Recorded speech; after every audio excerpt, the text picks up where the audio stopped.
What if I told you that the United States is becoming exactly what it has spent decades warning the world not to be? A nation where the government picks market winners, where private companies are partly public. Well, that is happening right now. And Washington calls this the new economic strategy. Not only has China declined to adopt promised reforms, it has embraced an economic model dependent on massive market barriers, heavy state subsidies, currency manipulation, product dumping, forced technology transfers, and the theft of intellectual property. In recent months, the US government has quietly taken stakes in some of the country's most strategic companies. Intel, for example, the microchip giant. The US now owns roughly 10% of the company. MP Materials, the only rare earth mining firm in the country, about 15% government-owned. Lithium Americas, controlling one of North America's largest lithium deposits, about 10%. Even US Steel, an icon of American industry, where Washington secured what is called a golden share, veto power over strategic decisions. Officially, this is about national security, ensuring the US can produce its own chips, rare metals, and steel, without relying on China. But in reality, this is much bigger. It's a paradigm shift, a subtle move from liberal capitalism towards a state-driven economy. Because when a government becomes a shareholder, it doesn't just protect companies. It begins to influence profits, management decisions, and strategic priorities.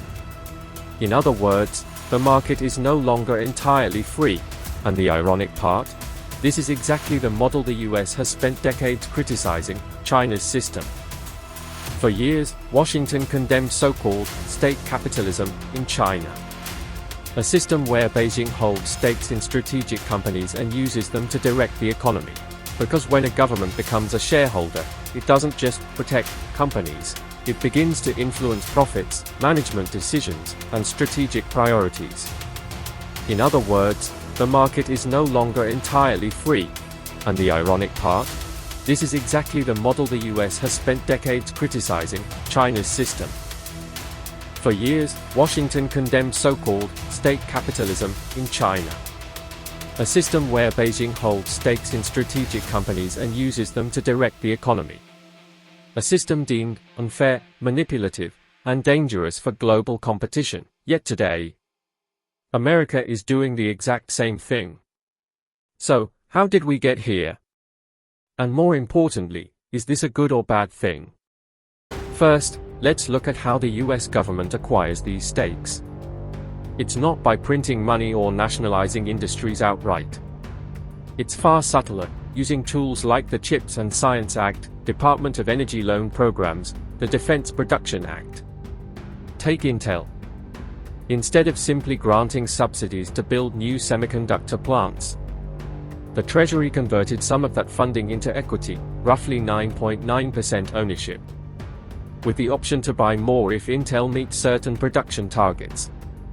The same logic applies to MP Materials, the Department of Defense combined military contracts and convertible preferred shares, securing access to rare earths in exchange for partial control.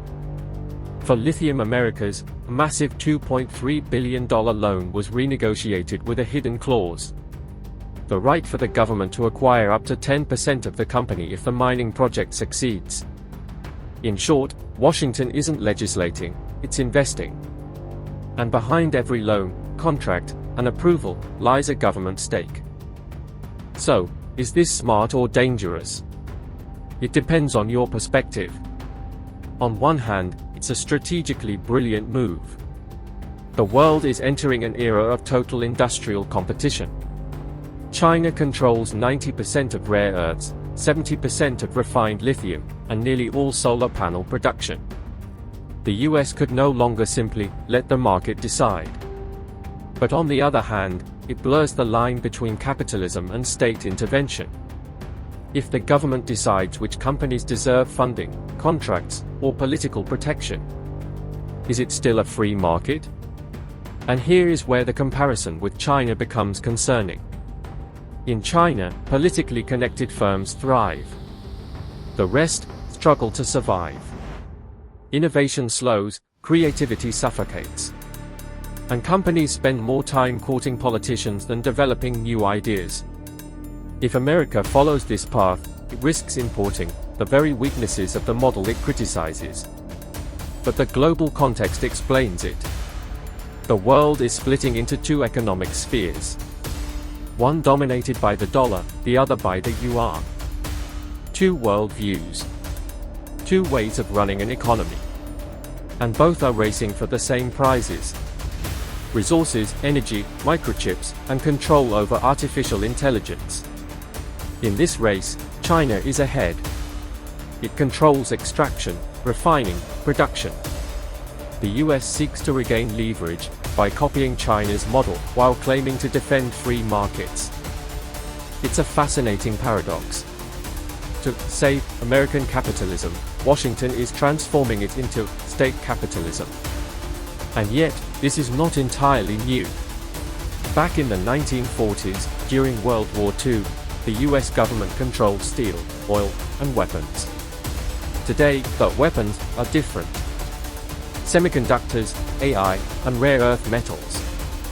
And as always, when an empire feels the ground shaking beneath it, it takes control of everything it deems vital for survival. But there is a risk. When companies realize political power is more valuable than innovation, they stop creating and start pleasing those who allocate contracts, aid, and subsidies.